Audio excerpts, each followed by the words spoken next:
Hello student, आप सभी का स्वागत है। आज हम लोग नागरिक शास्त्र कक्षा 12 के महत्वपूर्ण अति लघुत्तरीय प्रश्न देखेंगे, जो कि बोर्ड एग्जाम और आपके अन्य एग्जामों के लिए बहुत ही इंपॉर्टेंट होगा। अगर आपका वार्षिक एग्जाम भी नहीं हुआ, ये 2024-25 पाठ्यक्रम के अनुसार है और एनसीईआरटी बेस्ड पर आधारित है। तो चलिए ये पहले प्रश्न को देखते हैं। शीत युद्ध से क्या तात्पर्य? इंपॉर्टेंट प्रश्न है, कई बार लघु उत्तरी और दीर्घ उत्तरी में भी पूछ लेता है। ठीक है, तो ध्यान रखिएगा, ये प्रश्न कई बार पूछे जाते हैं। शीत युद्ध से तात्पर्य अमेरिका और सोवियत संघ के बीच क्या तनावपूर्ण संबंध जो सीधे युद्ध में नहीं बदलते थे। उस समय क्या थी? दो महाशक्तियां थी, एक कौन था? अमेरिका था, एक सोवियत संघ था। इन दोनों के बीच क्या थे? तनावपूर्ण संबंध थे। तनावपूर्ण संबंध के अलावा और भी देखा जाए तो क्या था? दोनों महाशक्तियां थी, दोनों के अलग अलग अपने ग्रुप थे। तो ये दोनों भी क्या हमेशा हथियार बनाने, जैसे बंदूक हो गया, टैंक और भी चीज़ें क्या थी, बढ़ाने का वर्चस्व होड़, ये आपस में एक दूसरे को दबदबा दिखाने का प्रयास करते रहते थे। और क्या थी, ज़मीनों पर कब्जाने का अधिक से अधिक कोशिश करते रहते थे। संसाधन जो है बढ़ाने के चक्कर में रहते थे। और मिसाइलें भी, बहुत सारी चीज़ें उन्होंने क्या हमेशा बढ़ाते रहते थे। और तो और ये परमाणु हथियार भी बढ़ाते रहते थे। इन सब के बीच क्या रहता था? इन दोनों जो है दो समूह थे, उस समय के दौर में इन दोनों के बीच क्या रहता था? तनावपूर्ण संबंध रहता था, जो कई बार युद्ध की स्थिति लाए, लेकिन क्या हुआ? कभी भी युद्ध नहीं हुआ। तो यही शीत युद्ध से तात्पर्य क्या होगा? अमेरिका और सोवियत संघ के बीच तनावपूर्ण संबंध था, जो क्या हुआ? कभी भी युद्ध में नहीं बदलता था। ठीक है,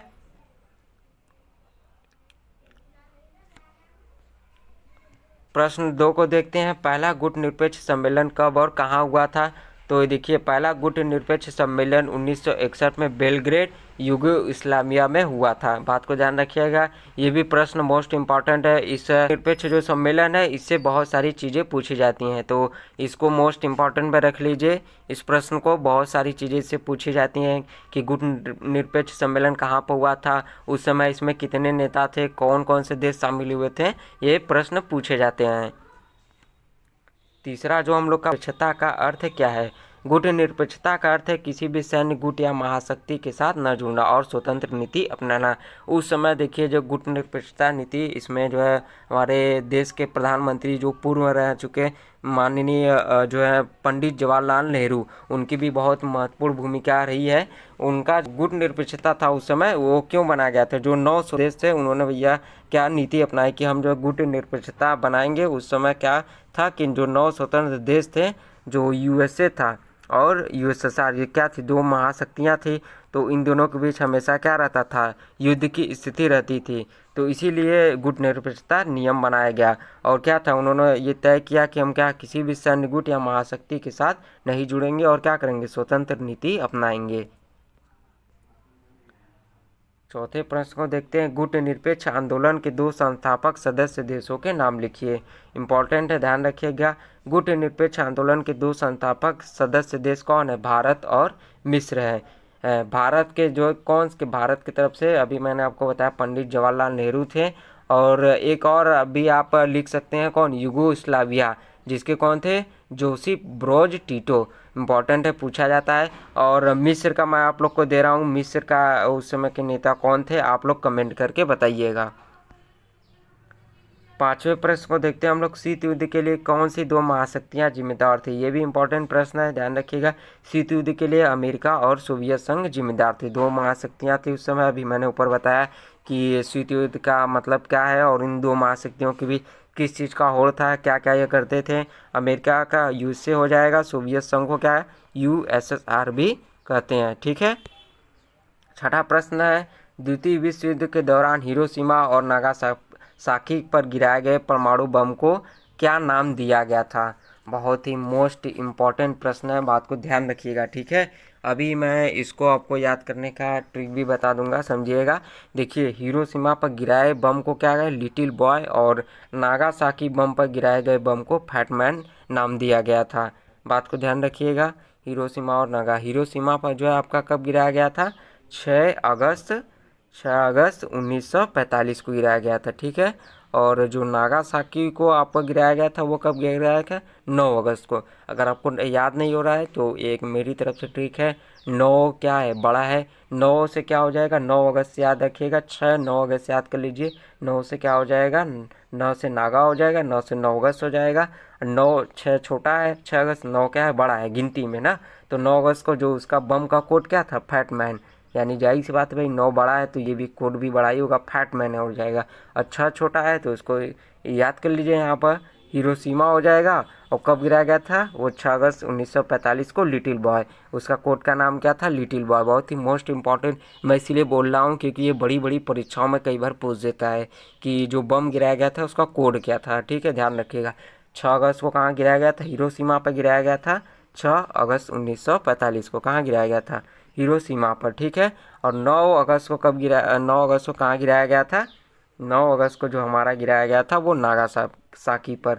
इसको मैंने याद करने का आपको बताया कि 9 से 9 हो गया, 9 से नागासाकी, सिंपल है। ठीक है, आगे आइए 7वें प्रश्न को देखते हैं। ट्रूमैन सिद्धांत क्या था? तो ट्रूमैन सिद्धांत एक क्या थी? अमेरिकी नीति थी जिसका उद्देश्य साम्यवाद के प्रसार को रोकना था। ट्रूमैन कौन थे? ये ध्यान रखिएगा, ये अमेरिका के उस समय के राष्ट्रपति थे। इन्होंने घोषणा क्या किया था कि स्वतंत्र जो है अमेरिका जो है ये क्या करेगा, स्वतंत्र देशों की रक्षा करेगा। इसे ही क्या कहते हैं? ट्रूमैन सिद्धांत। देखिए, अमेरिका कोई भी काम करता है तो वो अपने फायदे में ही करता है। उस समय क्या था, सोवियत संघ और यूएसए में जो है क्या चल रहा था, आपस में शीत युद्ध का दौर चल रहा था। तो उस समय के जो यूएसए के राष्ट्रपति थे ट्रूमैन ने, उन्होंने घोषणा किया कि भैया अब जो है अमेरिका जो है स्वतंत्र देशों की रक्षा करेगा। लेकिन इसका उद्देश्य क्या था? साम्यवाद के प्रसार को रोकना था। साम्यवाद से तात्पर्य क्या? यूएसएसए यानी कि सोवियत संघ, क्योंकि सोवियत संघ किस विचारधारा को अपनाया था? साम्यवाद वाली। ठीक है, पूंजीवादी जो है वो अमेरिका का था। ठीक है, प्रश्न 8 को देखते हैं। शीत युद्ध के दौरान पश्चिमी और पूर्वी गुटों के नाम क्या थे? बहुत ही इंपॉर्टेंट प्रश्न है, नाटो से संबंधित और भी चीज़ें पूछी जाती है।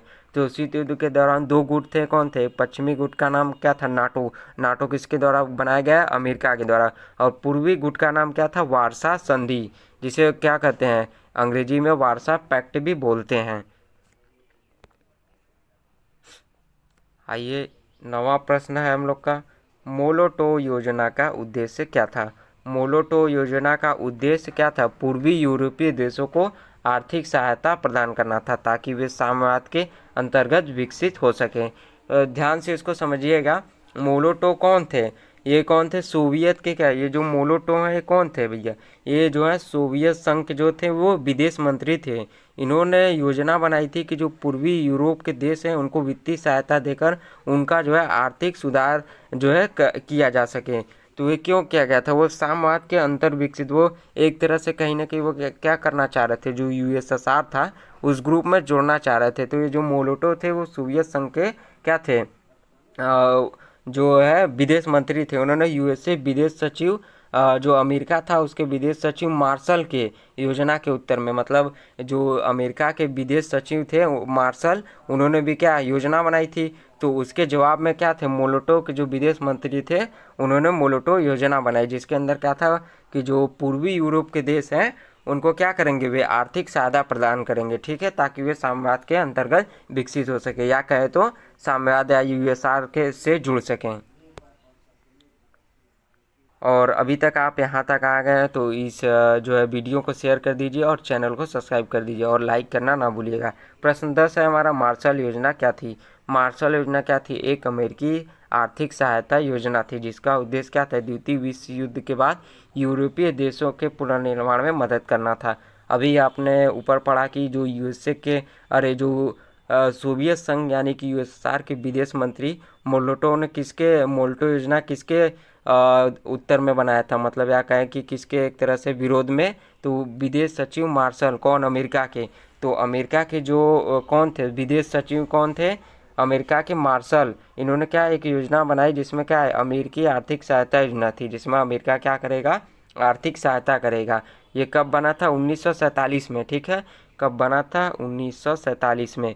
1947 में क्या हुआ था, अमेरिका के विदेश सचिव जो मार्शल थे, मार्शल ने क्या की, एक योजना बनाई जिसमें मार्शल ने यूरोप को अरबों डॉलर क्या करी, सहायता देने की योजना बनाई, जिसमें कि युद्ध के प्रभाव की क्षतिपूर्ण हो। उनका विचार था कि ऐसी सहायता नहीं करने से वैसे सभी देश जो आर्थिक रूप से एकदम क्या है, कमज़ोर हो गए हैं, सोवियत संघ में मिल जाएंगे। इसे ही मार्शल योजना कहा जाता है। देखिए उस समय क्या ये सब जो योजना लाई जा रही थी, ये कब लाया जा रहा था, शीत युद्ध का दौर के समय। तो जाहिर सी बात है भाई, योजना लाया जा रहा तो उसमें कोई ना कोई फ़ायदा या कोई ना कोई जो है मतलब एक दूसरे को लगेगा कि अरे नहीं, वो जो कर रहा है इससे हमारा घाटा हो जाएगा, तो उसी के विरोध में ही लाया जाएगा। तो मार्शल योजना भी कुछ इसी तरह थी। 1947 में दो अमेरिका के विदेश सचिव जो मार्शल थे, उन्होंने ये योजना लाई थी जिसमें क्या था, अरबों डॉलर जो है अमेरिका की तरफ से सहायता देने की योजना बनाई गई। किसको, यूरोप के जो यूरोपीय देश थे उनको।